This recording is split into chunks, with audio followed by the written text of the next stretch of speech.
Now, the first question that popped up is a great question, and it refers to Harlan's dissenting opinion. And thank you very much, David, for reading Harlan's dissenting opinion. I just taught this in class, and my students didn't, so it was something of an awkward moment. Harlan refers to the fact that this should be a First Amendment case. Mm-hmm. So why wasn't it a First Amendment case? And this is a little bit about court procedure. Mm-hmm, mm-hmm. Yeah, so I think that that's a really interesting question, and it does speak to the strategic behaviors of the justices. So one thing that I might say is, when you see a justice like Harlan, right, who has his own interest in mind here, it's important to also distinguish that this Harlan is different from the Harlan who is advocating for the incorporation of the due process rights, right? So this Harlan is quite conservative. He is interested in interpreting the Constitution in a different way than we see the majority doing so. So I wonder if Joe has a specific procedural step in mind here, but what I'm thinking about is just the nature of the fluidity of these issues and how the court ends up in this space because they want to be in this space. And Harlan is saying, hey, I don't buy that logic. But I'm curious if you had another. The Fourth Amendment question wasn't briefed or argued before the court. It was raised in an amicus curiae brief, a friend of the court brief, by the American Civil Liberties Union.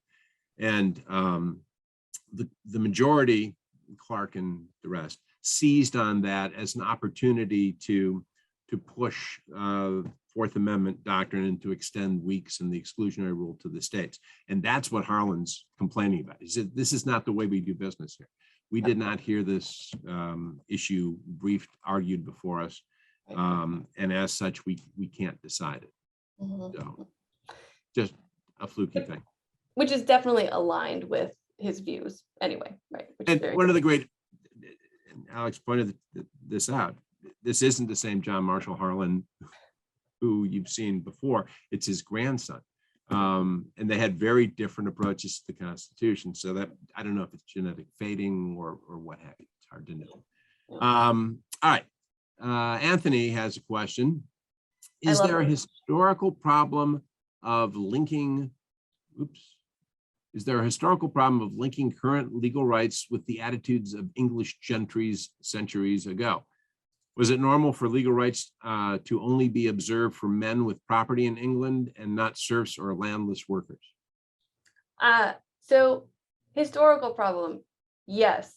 Normal for legal rights to be observed for men with property, yes.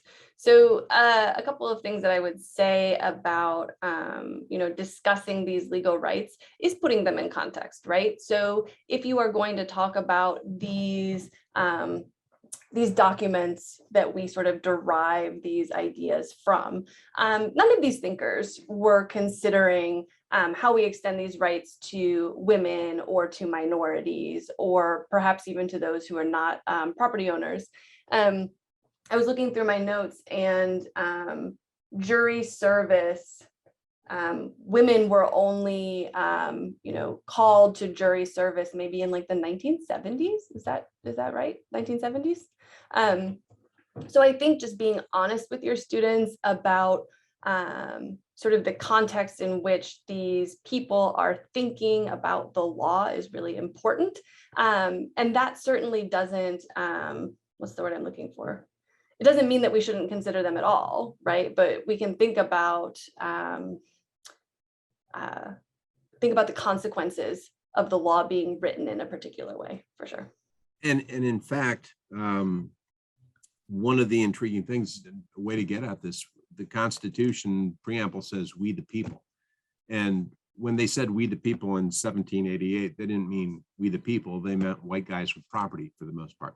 So how we make sense of these things and showing our students how these concepts evolve over time and impediments to their evolution is, I think, a really useful pedagogical approach. So let's see here.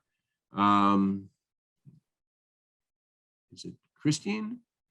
Are there protection for courts not taking crime seriously? Protection for victims, like when Blacks or civil rights workers were harmed and the people responsible never put on trial for justice. Is there anything in the Constitution to guarantee justice from that perspective?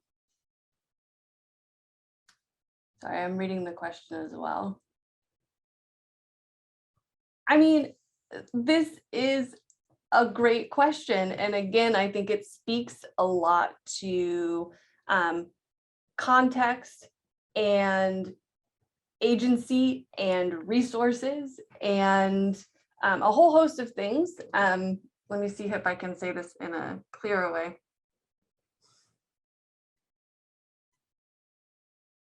Like, I was wondering if is there anything to compel like a police force to take a crime seriously, or to make sure that that victim has, like, for them to investigate to the fullest degree? Because I saw a lot of the cases, the pictures were minorities, and it made me wonder if like the protections could go both ways. So on the one hand, if a crime happens to them, is it ignored? And then if they're accused, then it's kind of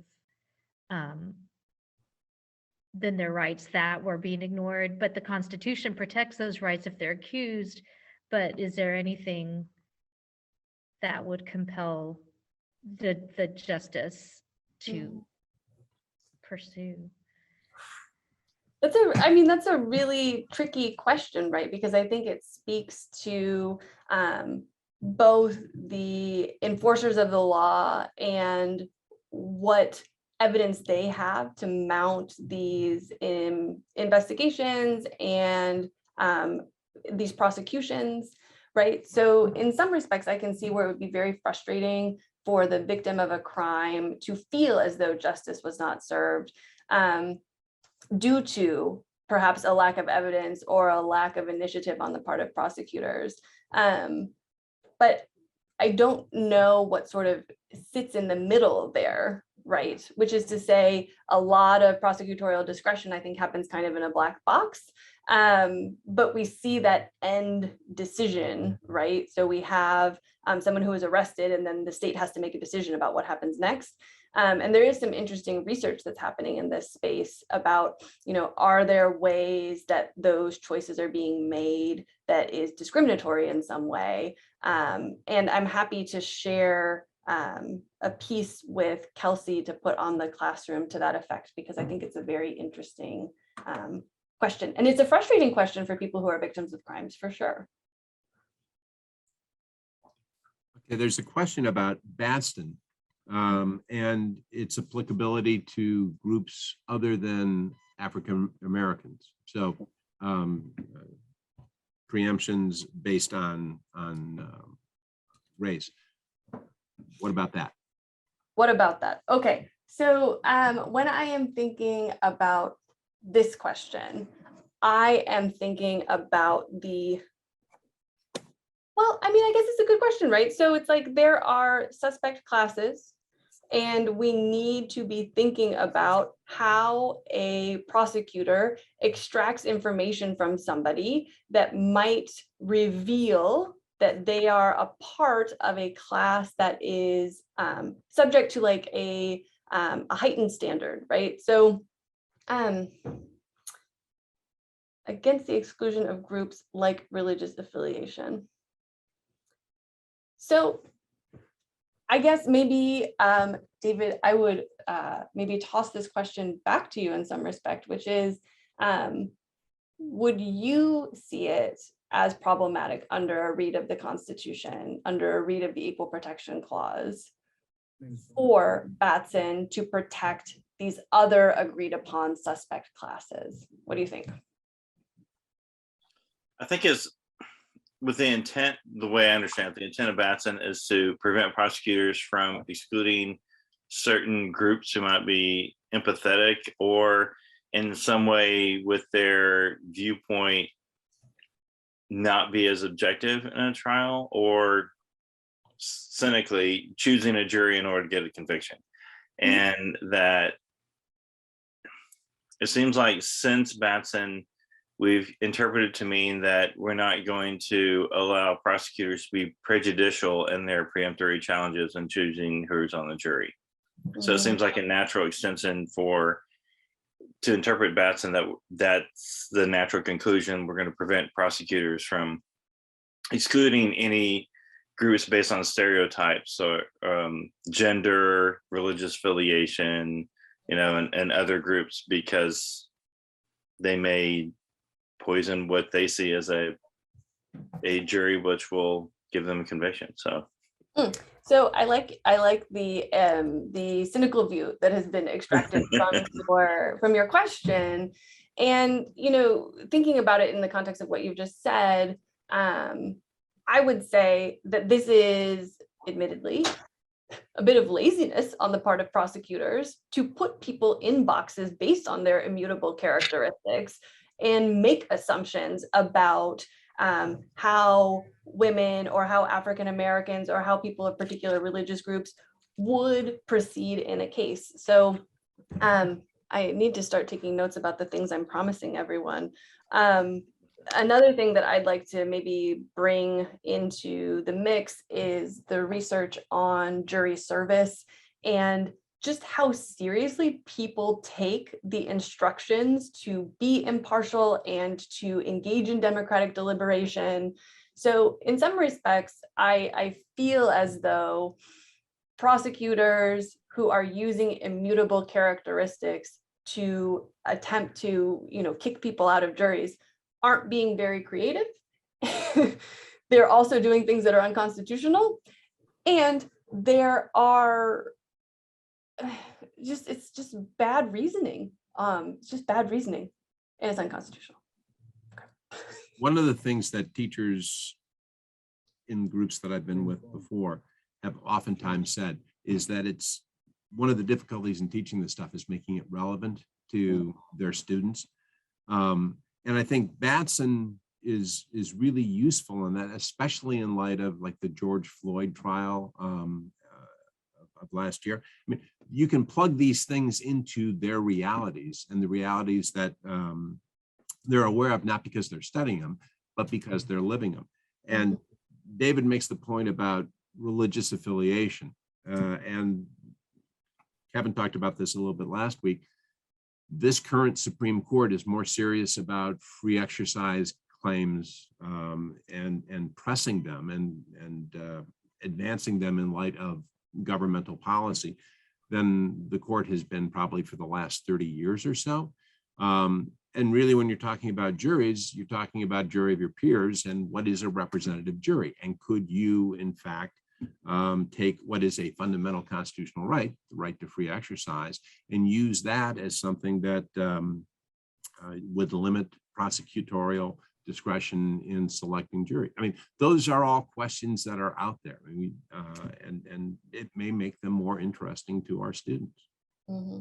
I think that's a really, really good point, and something that I wanted to bring up when I was talking about the exclusionary rule was another way that you can connect those ideas to current events through the Breonna Taylor case, right? So thinking about how we can, let me say this again. What is a constitutional search and seizure? What is a constitutional sort of like, what is the word I'm looking for? Like carrying out of a warrant, right? So in that situation, you are dealing with a quote unquote no-knock warrant.